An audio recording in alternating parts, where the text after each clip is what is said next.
Siete Colinas, pero sí que ha estado bastantes años allí y hemos trabajado también junto con otros jóvenes. Yo soy Rafael Escalante y en este momento, aunque pertenezco al equipo de orientación, pero es de Ceuta, pero desarrollo la mayor parte de mis funciones en el Centro Específico San Antonio como orientador de OE en ese centro. Voy a empezar yo y los compañeros continuarán. Yo cuando esta mañana oí a Antonio García, ¿no? Antonio García contarnos la historia de la educación especial. Bueno, no he podido evitar recordar mis comienzos. No es que yo haya comenzado en la Edad Media, pero sí he recordado mis comienzos, desde luego, a partir del año 70, en que empecé a trabajar en un centro específico, en el Centro Específico Virgen de la Esperanza de Algeciras. Y en aquella época todavía los principios de normalización, inclusión y sectorización todavía empezábamos a oír algo, todavía bien poco. El Centro Específico de Algeciras era en ese momento una excepción. Lo que predominaban eran los macrocentros de educación especial que estaban extendidos por las principales capitales de provincias españolas. Y era una excepción porque era un centro más pequeño que atendía a todo el alumnado del campo de Gibraltar, que no es poco.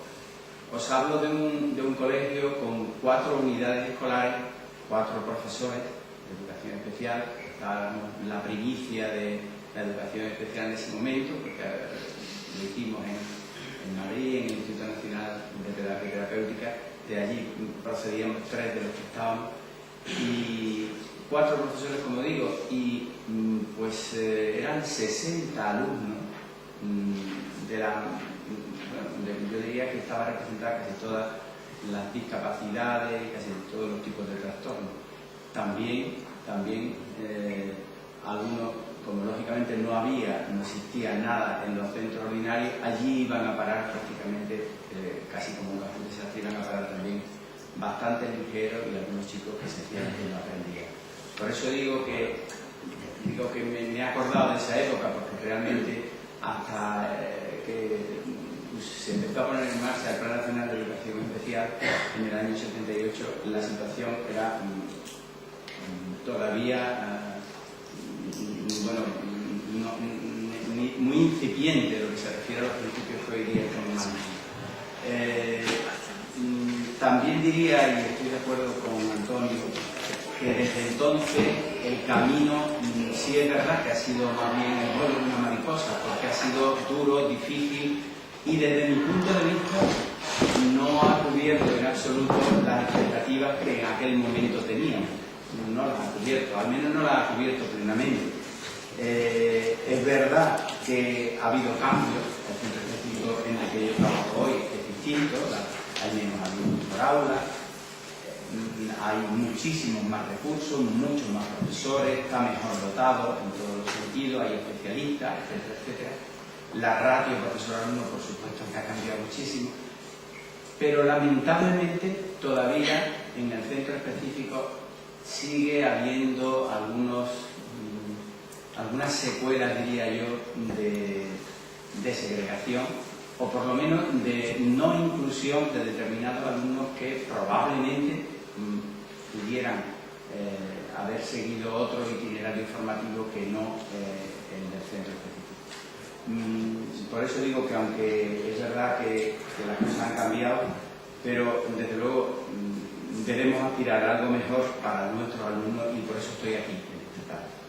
He hecho esta pequeña introducción porque me ha venido al pelo la charla de Antonio, como decía. Voy a intentar plantear algunas propuestas que nacen, y algunas alternativas a la situación actual, que nacen de la realidad que estamos viviendo, de comprobar en la realidad de todos los días, pues que hay cosas que podrían cambiar. Aquí se hablaba de los principios de normalización e inclusión. Yo había puesto un punto que era el marco legal, iba a leer algo, pero creo que no me merece demasiado la pena que os lea estos principios porque todos los conocéis y paso por alto la lectura del artículo 74 de la LOE en cuanto a escolarización. Quizás no debería pasarlo por alto porque tanto en la LOE como luego en la Orden EDU 849 de 2010, que antes ha citado también Antonio, el tipo de alumnos a escolarizar en el centro específico está bastante bien determinado,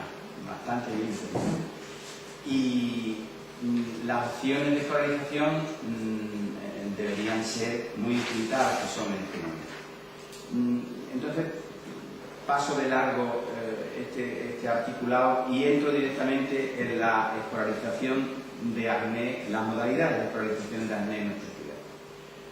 Pues no se me ocurre decir nada mejor que la oferta que tenemos en Ceuta es una oferta dicotómica, reducida y desde luego insuficiente para atender y garantizar una escuela inclusiva como la que hemos soñado en aquellos años 70 y como la que ahora, por la que ahora todavía tenemos que continuar luchando. Las consecuencias de esta oferta tan reducida, que en realidad se resume en dos alternativas: o el alumno va a un centro ordinario en régimen de integración con apoyos específicos de un profesor de PT y de AL, o el alumno va al centro específico y no hay más. ¿Qué es lo que esto está produciendo? Está produciendo consecuencias, desde mi punto de vista, que son negativas tanto para los alumnos que no ven cumplidos sus derechos a la normalización, a una mejor socialización y a una mejor inclusión. Son los primeros perjudicados. Un buen paquete de alumnos hay en ese sentido.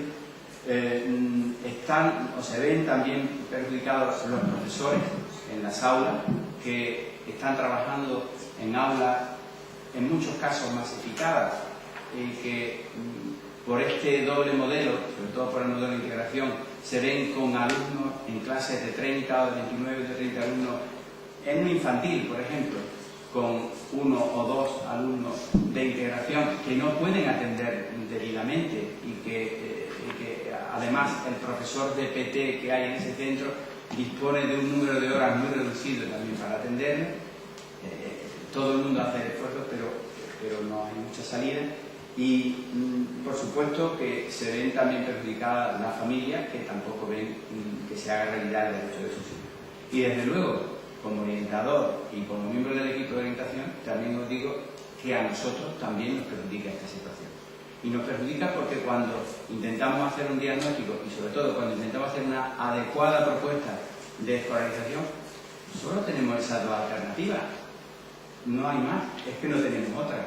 Y en ese momento, cuando tienes que enfrentarte a una madre y te dice, pero es que mi hijo podría, y le tienes que decir, pues mire usted, se tiene que ir a San Antonio. Se tiene que ir a San Antonio pues porque es el único lugar donde existen los recursos adecuados para que su hijo sea debidamente atendido. Y porque no tenemos otra alternativa. Si hubiera otra alternativa, se la daríamos. Bueno, es duro a veces decirle esto a los padres. También hay una repercusión en el centro específico y de esa van a hablar un poco más ampliamente Juan Carlos y Rocío sobre todo, y espero que Margarita también. Porque el centro específico está haciendo algo y está teniendo un papel, o por lo menos está dejando de tener un papel que ya recuerdo que hace muchos años le venía dado, que finalmente terminarían convirtiéndose los centros específicos en centros de recursos para la educación especial, y que el tipo de alumnado que iba a ir a esos centros iba a ser lo más gravemente afectado, y esa realidad tampoco es. Paso a un segundo bloque de mi intervención en el que lo he titulado La educación de calidad debe ser un esfuerzo compartido. Un esfuerzo compartido de todos.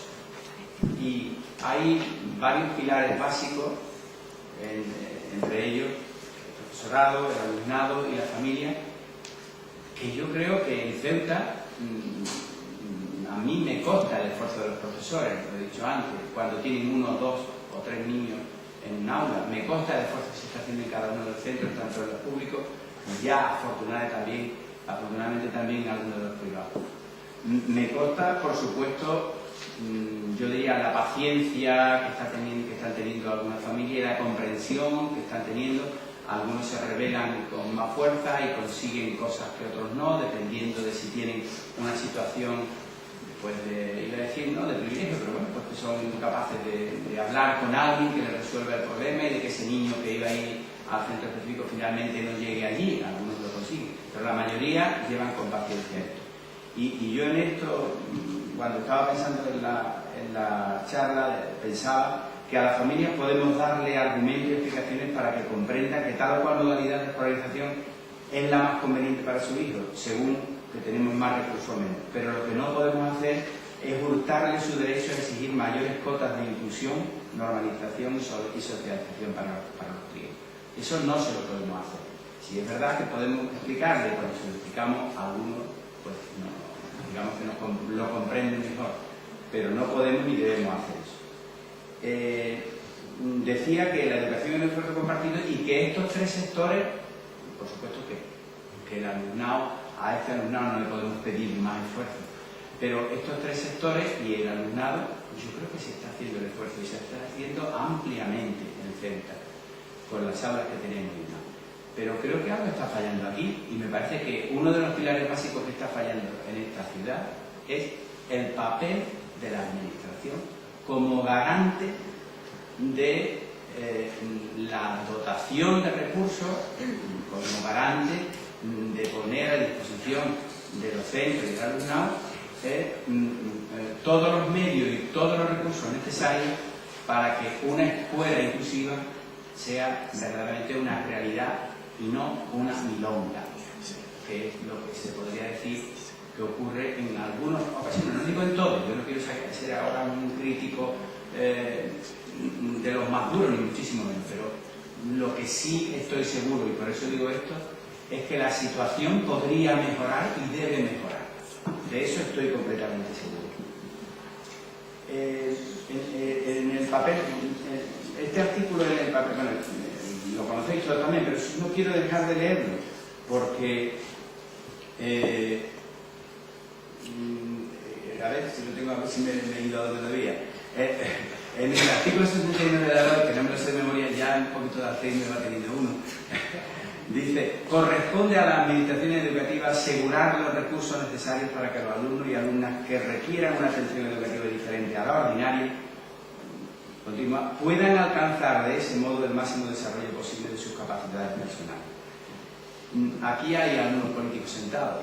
Yo tengo que decir que hay enorme diferencia, la reconozco, hay enorme diferencia entre la administración anterior y esta.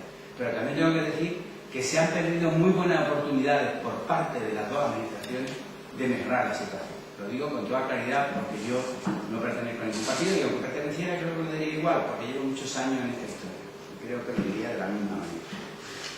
Entonces lo que intento es centrar algunas propuestas que parten sencillamente de un principio básico.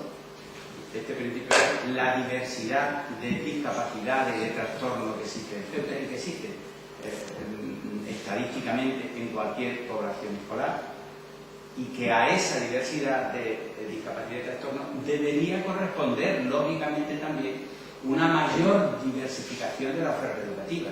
Es algo de sentido común y no una oferta, como decía antes, tan dicotómica y tan restringida. Eso por un lado, y por otro lado deciros que intentaré centrar la propuesta en dos ejes principales. Por una parte, el relacionado con la oferta educativa y las modalidades de escolarización, que es a lo que hemos venido aquí, y por otro, el relacionado con lo que podríamos llamar la flexibilización del periodo de escolarización. Respecto a la primera propuesta de ampliación de las modalidades de escolarización, insistir en que es necesario ampliar el abanico de modalidades de escolarización y que este abanico debería abarcar todas las necesidades que se dan en función de las discapacidades y los trastornos existentes. Entonces debería existir. Os va a parecer que me he vuelto loco de repente, pero no es así. debería existir desde la integración con apoyo de PT dentro del aula, pasando por la integración en centro ordinario con atención especializada fuera del aula, con una banda de intervención de los especialistas que podría llegar hasta, al menos hasta el 50% del horario lectivo semanal del alumno, y no con restricciones, es decir, solo hasta 10 horas, y no con restricciones que son algunas debidas a restricciones que impone, no sé si en este momento, no recuerdo si la impone también por norma la administración, pero de una forma u otra y por costumbre se están imponiendo esas restricciones. Y las otras restricciones, que son menos explícitas, vienen dadas por el hecho de que el profesor de PT o AL tiene demasiados alumnos como para poder proporcionar a los niños que tienen integración ese margen de atención que debería, como digo, llegar al 50% del horario lectivo que tiene el alumno, como mínimo, porque si un niño normal no aprende bien, o no aprende por distintos motivos, nuestros alumnos, y bueno, cuando no aprende, lo que hacemos es que intensificamos el tiempo de aprendizaje. Nuestros alumnos necesitan mucho más intensificar el tiempo real de aprendizaje. Y si el alumno está en un aula mucho tiempo durante el día sin que se le pueda atender debidamente, entonces no le estamos intensificando ese tiempo real de aprendizaje. Está allí, pero no está aprendiendo. A lo mejor se está socializando y es bueno que lo haga, pero es necesario que los especialistas estén ahí para intervenir y para trabajar lo que ese alumno necesita. Esa banda puede ir, como digo, desde lo que necesitan muy poco hasta lo que necesitan eso y mucho más. Bueno, el siguiente paso sería la escolarización en aula, en lo que podemos llamar, se llaman de varias formas, pero es lo que podemos llamar escolarización en aulas abiertas especializadas. El siguiente paso sería incluso la escolarización combinada en centro específico, centro ordinario, que es una modalidad que en su momento se ensayó y que puede dar y da bastante buenos resultados. Estaría la escolarización en centros específicos, y si atendemos al articulado, a la orden EDU del 849, que no paramos de nombrar, en el artículo 46, todavía nos quedaría un paso más. Sería la atención al alumnado con problemas de salud mental, y para este alumnado también la norma tiene prevista y está recogida atención del alumnado con problemas de salud mental en función de las necesidades que puedan detectarse. El Ministerio de Educación, en colaboración con la Administración Sanitaria, podrá crear unidades de atención integral del alumnado con trastornos mentales que se encuentran contenidos y definidos en las clasificaciones psiquiátricas de uso habitual, DSM-4, etcétera, y que requieran algún tipo de diagnóstico y tratamiento psiquiátrico con carácter continuado y controlado. ¿Dónde está esto? ¿Dónde está esto? Es que ni se ha pensado, es que ni se ha soñado en esto. Yo te decía, es que yo me he vuelto loco cuando vengo aquí a contar toda esta gama de posibilidades, todo ese abanico de alternativas que podría haber para de verdad dar una oferta de calidad a los alumnos con necesidades educativas especiales de Ceuta. Yo creo que no me he vuelto loco, Vamos, a mí me parece que en absoluto. Yo ni creo tampoco que esté haciendo ningún planteamiento utópico, en absoluto, ni un planteamiento descabellado. Yo creo que se trata solo de proponer lo que debería ser y no está siendo, lo que deberíamos tener y no tenemos. Lo que ocurre es que nos hemos acostumbrado ya a los noes de la administración, porque no hay recursos, porque no se puede, porque no sé cuánto, porque no sé qué. Nos hemos acostumbrado de un modo que es que ni nos atrevemos. Miedo me da decir ante un responsable administrativo, pues que todo esto lo tendremos que tener. Lo siento, pero yo lo estoy diciendo, dentro de poco me voy a jubilar, así que tampoco me podría hacer mucho. No se puede hacer esto, y sí se pueden conseguir 40.000 millones de euros para salvar a los bancos, y esto no se puede hacer. Y esto además no se puede hacer en una ciudad como Ceuta. Señores, cuando yo trabajaba en la Junta de Andalucía, que estuve unos años trabajando como asesor técnico en el programa de educación compensatoria, cuando hacíamos propuestas de aulas ocupacionales, cuando hacíamos propuestas de aulas en centros hospitalarios o de preescolar en casa, hombre, las hacíamos y tendríamos que ser un poco comedidos, porque estamos hablando de 8 provincias. De 8 provincias, en cuanto que se le ocurría al técnico plantear lo que había que hacer, pues aquello era mucho dinero, mucho personal y muchos recursos. Pero estamos hablando de Ceuta, una localidad con 26 centros de primaria y 6 institutos. Por Dios, si es que esto se hace con el chocolate del loro, que me decía, me parece antes. Esto es nada, esto es minucia. ¿Cómo no se puede hacer? Tendríamos que ser el modelo, tendríamos que ser el modelo. Y lo siento, Aquilino, pero tendríamos que ser el modelo desde hace tiempo, desde que tú estabas también en la dirección provincial. Cuando me toca a mí también explicarte. Tú te explicarás después, pero yo... Lo siento, es verdad. No, hace mucho tiempo. No, perdón. Hace mucho tiempo. Yo creo que aquí tiene que haber algún problema. A lo mejor el problema es que los políticos que se sientan en nuestra dirección provincial no tienen capacidad de decisión. A lo mejor ese es el problema. Porque yo no me creo que no haya fondos, que no haya recursos para que Ceuta sea un modelo en ese sentido. Debería serlo. Y a mí este tema me duele y por eso me estoy comprometiendo tanto en mi intervención. Por eso, porque me duele, porque como podéis ver, desde los años 70 hasta aquí ya llevo unos pocos de años en esto y no las veo, es que no veo resolver verdaderamente los problemas, reconociendo como reconozco que gracias a la época, al periodo tan largo que ha estado en el poder, es que ha habido cambios significativos, y yo he contribuido a ello en la medida que puedo. Pero todavía hay mucho más por hacer y lo podríamos hacer con poco que hubiera voluntad política. Por tanto, me centro ahora en las aulas abiertas específicas y me centro en ellas porque es una propuesta que también ha salido del equipo de orientación, que está en la dirección provincial. Algunas familias no lo saben, pero desde el equipo de orientación se hizo esta propuesta. Es verdad que se votó y algunos estuvieron más de acuerdo y otros menos. Los que se abstuvieron, sobre todo, yo creo que se abstuvieron por el hecho de que les parece, lo que yo decía, porque nos van a tildar de locos que hagamos esta propuesta en la época en que estábamos de crisis de recursos. Pues no, señor, pues tenemos que seguir haciendo. Se hizo y ahí está. Cuando decía aulas abiertas específicas, quería deciros que, bueno, pues estas aulas ya están funcionando en muchos lugares. Yo me he venido, no por nada, porque más o menos lo tenía más o menos aprendido, pero me he venido con todo esto que tengo aquí. Todo esto que tengo aquí son ordenanzas, son normas de distintas comunidades de España, de nuestro país, en donde esto está funcionando y está funcionando desde hace tiempo. No solamente está funcionando, sino que está contrastado, que el funcionamiento es adecuado, que sirve para algo. En el País Vasco está desde el año 98. La normativa del País Vasco no es ni más ni menos del año 98, como estoy diciendo. En la Comunidad Canaria, en donde se llaman aulas en clave, también tienen una tradición importante en el funcionamiento de estas aulas en clave. La Comunidad de Murcia, que precisamente durante mucho tiempo ha sido una comunidad de otros signos políticos, de la mayoría de los que estamos aquí, creo, no sé. Que me pare, ¿no? Perdón.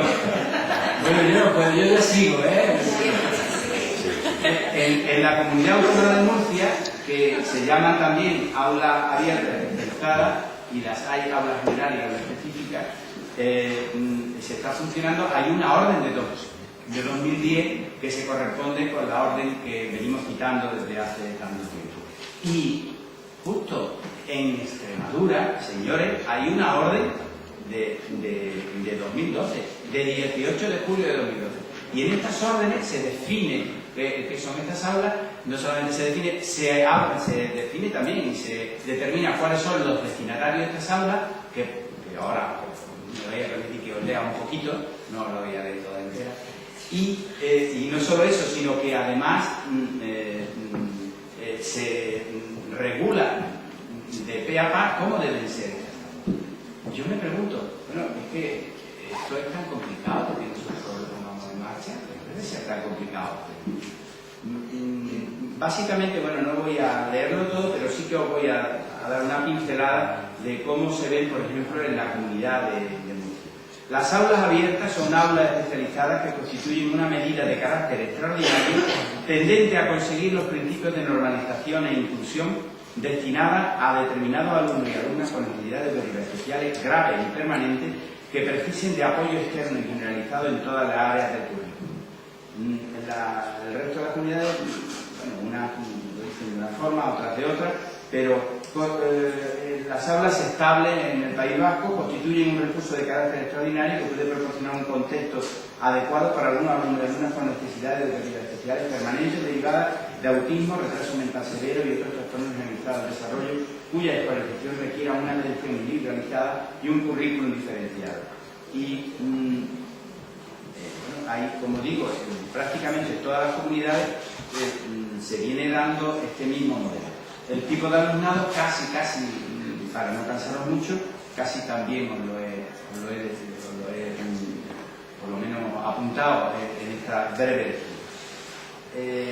Entonces, bueno, yo no voy a insistir mucho más y deciros, porque es verdad que me estoy comiendo el tiempo de mis compañeros, si deciros que el equipo ha hecho una propuesta en este sentido y que está en la dirección provincial y traía el detalle de cómo deberían ser, paso de largo y todo eso.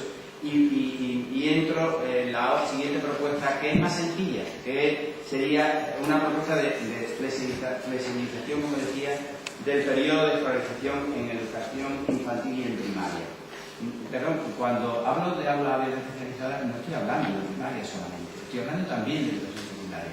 En educación secundaria están funcionando, como digo, en el País Vasco las aulas estables y en Canarias las aulas en clave, y tenemos una alumna en el centro específico procedente de una aula en clave en Canarias, que viene de un instituto de Canarias, y esta alumna ahora está en el centro específico. Y me ha tocado a mí hacer la evaluación de esa chica y he tenido que decir, lo siento, pero no tenemos aula en clave, la tengo que mandar al centro específico.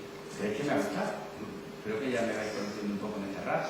Pues lo he tenido que hacer así, porque no tenemos ninguna otra opción. Y viene en clave en un IES, que además, en el País Vasco, además, es verdad que falta ahí algo, pero la enlazan también con la realización de tareas. En Canarias también tienen el programa de transición a la vida adulta, lo adelantan a los 14 años y hacen ahí un puente mucho más llevadero. Ahora entro en ese detalle. Yo decía que la prolongación del periodo de escolarización en educación infantil últimamente no se está haciendo, porque hay algunos impedimentos que no sabemos dónde están. Yo no lo he encontrado tampoco en la orden, pero la permanencia un año más en educación infantil, verbalmente nos han dicho que no lo hagamos, que no se puede hacer. Bueno, a lo mejor no me he enterado yo bien, pero no se está haciendo últimamente. Yo creo que es algo muy importante para un alumno con necesidades educativas especiales que se le permita permanecer un año más en educación infantil. Eso por sí solo permitiría que cuando se incorporara en el primer ciclo de primaria le fueran las cosas de otra manera, porque le damos más tiempo para madurar. Si además de eso luego hace la repetición ordinaria de primaria y de manera extraordinaria pudiera hacer también una repetición un año más en primaria al finalizar la etapa, nos encontraríamos con que la incorporación al IES se retrasaría en beneficio del alumno y en beneficio del IES. Se incorporarían más tardíamente al IES, y lo que había que hacer es que se incorporaran no al aula de primero de la ESO, de segundo de la ESO, sino que allí tuviéramos una modalidad intermedia de transición, llámale aula en clave, aula estable, llámale programa de transición a la vida adulta, que por cierto esa legislación hay que retomarla y actualizarla, llámale como quiera, pero ese paso intermedio y de transición para luego incorporarlo a un PCP. Ya tenéis ahí un itinerario posible, yo creo que posible. Y que ahora nos encontramos con que alumnos que están toda la primaria como alumnos de integración, cuando llegan al instituto, al mes siguiente, en algún caso, a un mes y pico, 2 meses, están ya en el Colegio San Antonio, porque no hay no porque mis compañeros de los institutos, yo trabajo en un instituto y no es porque no haya, es que no hay alternativas, que no tienen disponibilidad. Bueno, pues entonces esa sería creo que es una buena posibilidad. Yo creo que lo que yo estoy diciendo aquí sirve solamente a título de, bueno, como profesional que lleva años en esto, que se sigue preocupando a pesar de los años de este tipo de temas y que de verdad tiene ganas de mejorar la situación. Dudo mucho que sirva de verdad para algo en la práctica. Me refiero en nuestra administración. Debería haber alguien aquí de la administración actual, tampoco hay nada. Pero quizá una siguiente propuesta sería que yo creo que sería necesario poner en marcha una comisión técnica que cogiera todo esto, una comisión técnica de la que forma parte inspectores, profesores de tal, personal del equipo, personal del centro específico, que sería una comisión para el estudio, reflexión y adaptación de propuestas de este tipo y adaptarlas a otras. Hacer un estudio adecuado de los recursos disponibles, los que están funcionando en este momento, para hacer una reorganización probablemente de esos recursos. Simplemente con la reorganización ganaríamos algo, pero desde luego hacen falta también más recursos. Reorganizar y dotar de otros nuevos recursos, y para sectorizar la oferta según las disponibilidades. Cuando digo sectorizar me refiero a que no podemos tener, eso vamos, ya sí sería soñar, no podemos tenerlo todo en cada uno de los centros, pero sí podemos sectorizar, sí podemos decidir que en algunos centros funcione mejor la integración, como decía, con ese margen de hasta el 50% de atención especializada por parte del PTIR, que en otros centros funcione alguna aula abierta, especializada, en alguno, a lo mejor en alguno para alumnos con TEA o similar, y en otros podrían funcionar aulas abiertas especializadas más de las que se llaman generales, porque no serían de un tipo específico de alumnos. Es decir, que una vez visto los recursos de personal, de espacio, entonces decidir en qué sectores íbamos a ubicar a los alumnos y en qué sectores iba a haber esta disponibilidad de recursos. Eso es lo que yo creo que sería bueno. Creo que también sería bueno disponer de una comisión específica de escolarización para la escolarización de los alumnos de educación especial. O sea que estos dos, yo creo que estas dos comisiones podrían contribuir a la mejora del tema. Son propuestas que me parece que son de interés. Y no sé, yo solamente terminar con que yo creo que esto no se hace porque, bueno, hay muchos motivos, pero yo creo que hay algo que está muy claro. Necesitamos un consenso político para la educación. Insisto que aquí hay algunos políticos. Es necesario el consenso de la educación, en muchas otras cosas también, pero aquí mucho más. Y porque, como ya hemos visto, hay ejemplos, hay experiencias validadas y suficientemente reguladas en todas las comunidades. ¿Por qué no aquí? Yo creo que porque falta también ese consenso, porque no hemos desperdigado las comunidades, cada una va un poco a su bola, cuando habiendo esas experiencias muchas de ellas podían servir y podían generalizarse. Ahora que estamos en época de, hace poco que se ha elegido el Papa, yo creo que lo que hace falta es, lo que tenemos es necesidad de un cónclave político. Hay que meter un poco en cuanto a los más responsables, meterlo en un buen sitio cómodo, pero tenerlos ahí un tiempo para que se pongan de acuerdo y decidan. Siento decir algo inconveniente, pero yo creo que esto está siendo muy necesario. Hay que tomarse muy en serio el que haya un consenso educativo. A ver si por fin tenemos mata blanca para la educación.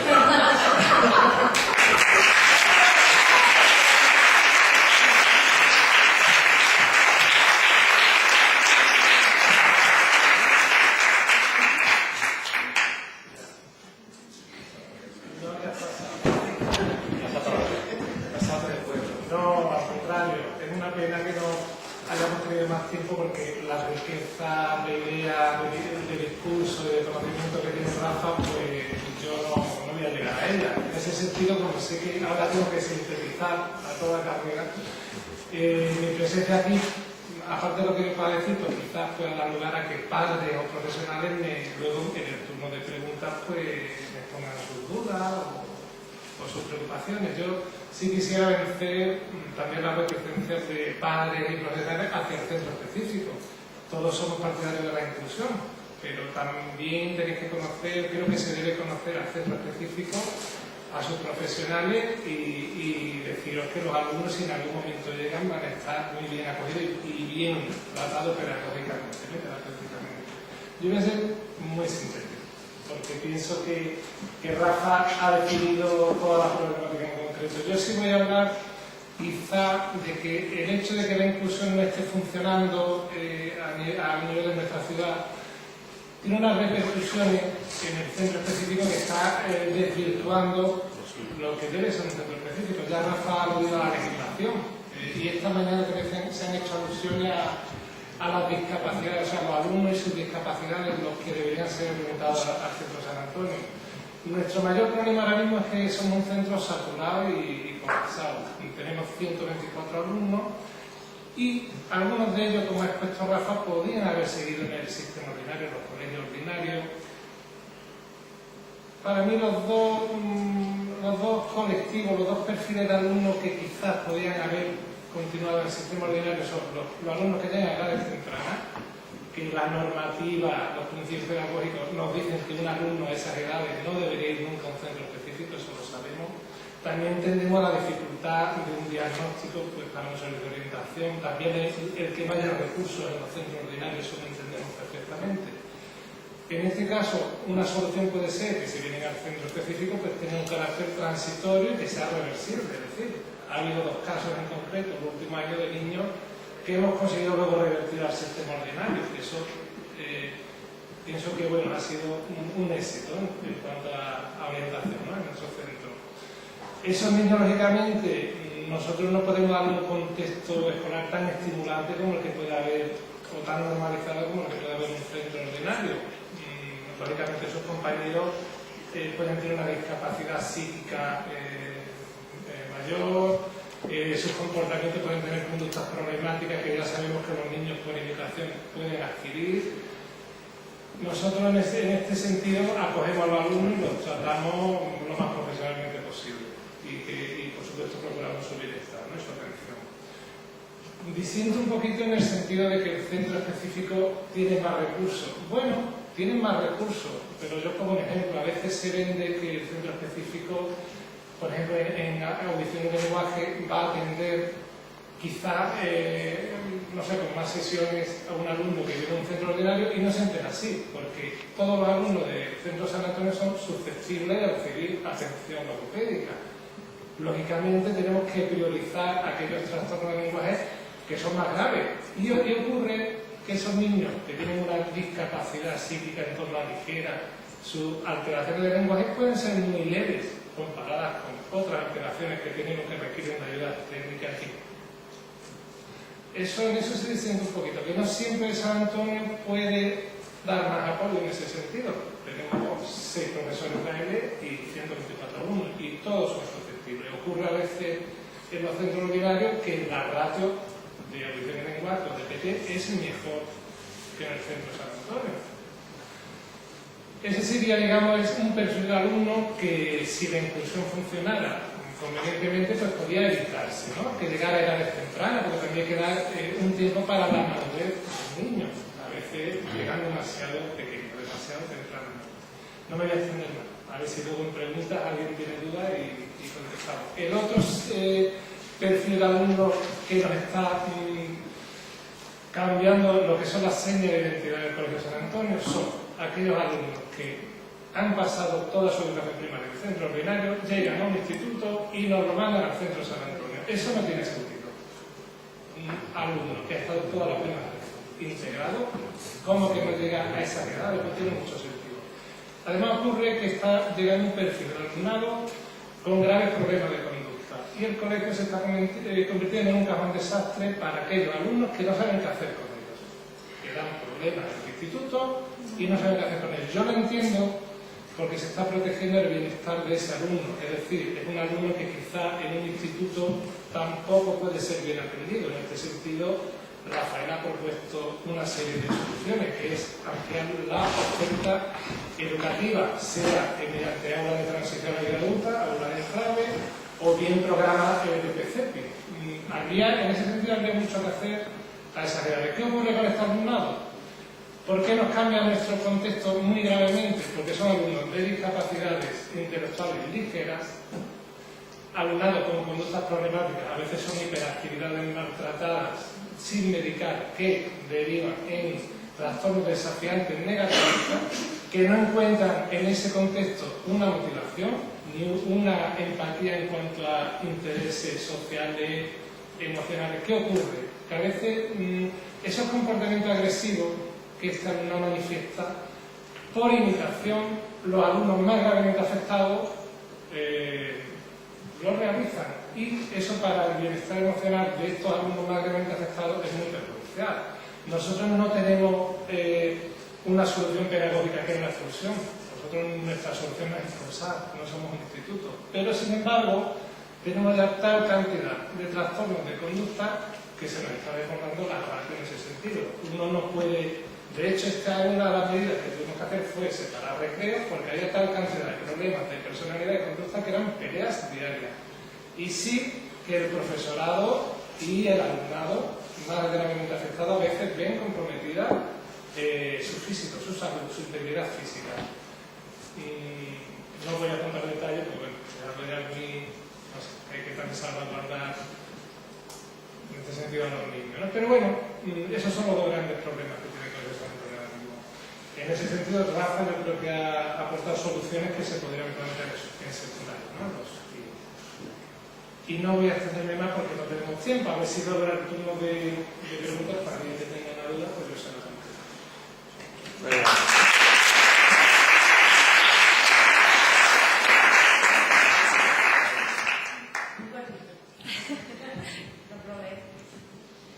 A ver, yo me llamo Rocío y llevo trabajando como maestra especialista en pedagogía terapéutica aproximadamente 7 años allí en San Antonio. Yo no vengo aquí en calidad de experta en la materia ni con vinculaciones políticas, yo vengo a contar mi experiencia, pero al igual que yo podría haber venido cualquier profesional de los que estamos allí trabajando, porque todos somos válidos, porque todos aportamos estrategias, esfuerzos, actitudes y en definitiva el máximo para que estos niños, que son personas, puedan ser felices y alcanzar un desarrollo potencial máximo dentro de sus posibilidades y no solo de sus limitaciones, dadas que en este caso por la presencia de una discapacidad.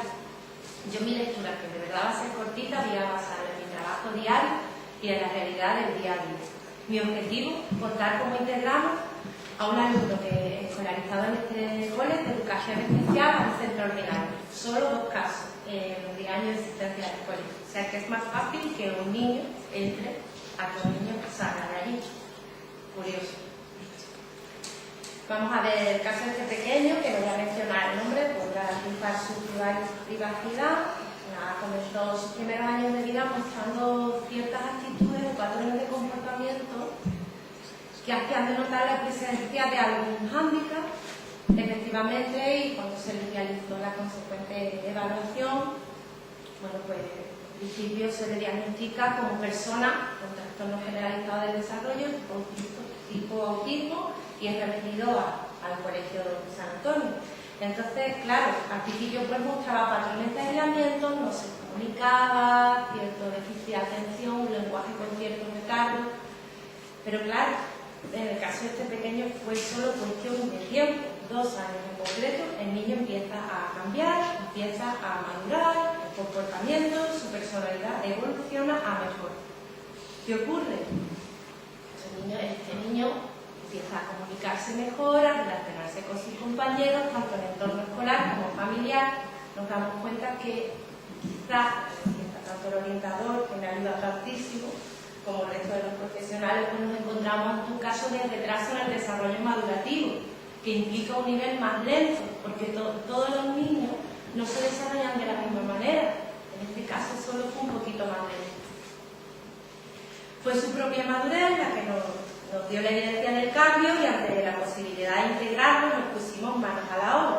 Se reevalúa, se hace la consiguiente evaluación psicopedagógica y bueno, vimos que claro, que había tenido un retraso en todo su desarrollo. ¿Qué ocurre? Que un retraso en las áreas del lenguaje, a nivel del desarrollo motor, a nivel social, a nivel de comunicación, y tuvimos que hacer un enorme trabajo para saber en qué momento exacto se encontraba, porque si queríamos integrarlo, primero teníamos que evaluarlo, a ver en qué momento se encuentra el pequeño, porque luego tiene que integrarse en un centro ordinario con unos objetivos que son prescriptivos a nivel de primario o a nivel de infantil, que en este caso fue de primario, y debíamos de saber y conocer en qué momento se encontraba.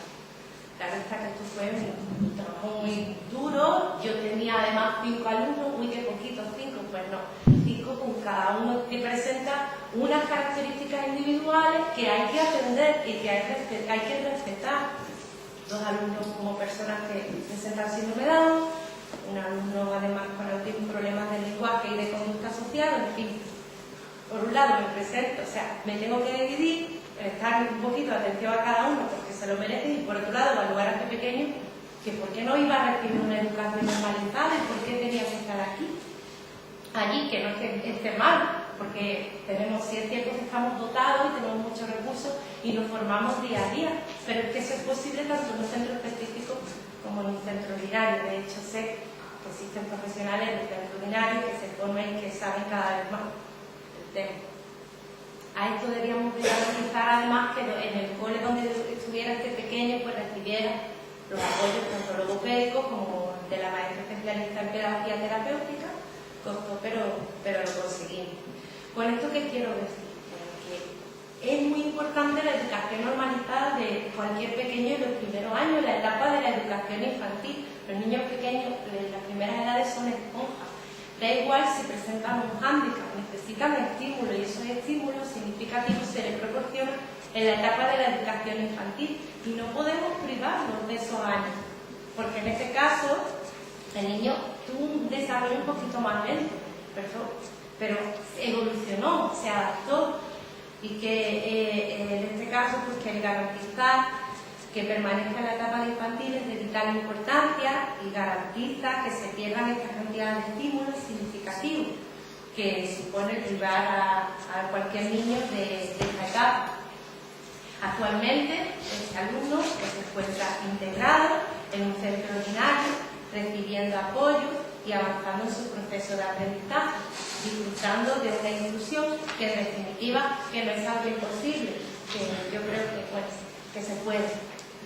Y esa es mi experiencia, y eso es lo que he contado, que no tengo más nada que decir.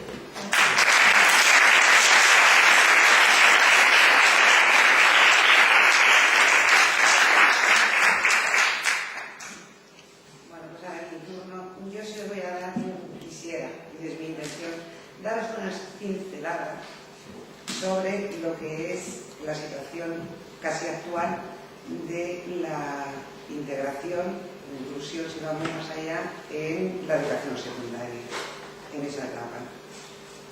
Pero sí me gustaría empezar diciendo que cuando hablamos de inclusión, yo la entiendo como una filosofía de vida. Es verdad que nos estamos centrando aquí mucho y se habla mucho de inclusión educativa, y así es, pero como un eslabón más de una cadena, de ese paradigma que engloba el ámbito familiar, el educativo, el social y el laboral. Si le entendemos la inclusión de una persona con discapacidad como compartimentos estancos, pues creo que de nada sirve el que nos esforcemos por incidir tanto en la inclusión educativa. O sea que yo sí me gustaría que se entendiera la inclusión como paraguas que engloba los ámbitos que he comentado anteriormente. Si no, pues quizás sería una visión pues pobre, ¿no? Con esto también implicamos a toda la sociedad en su conjunto. Todos somos responsables de la inclusión de las personas con discapacidad en la sociedad. Y dicho esto, pues ya, según han comentado mis compañeros y los ponentes de esta mañana, pues podríamos hablar de que la inclusión educativa funciona bien en primaria.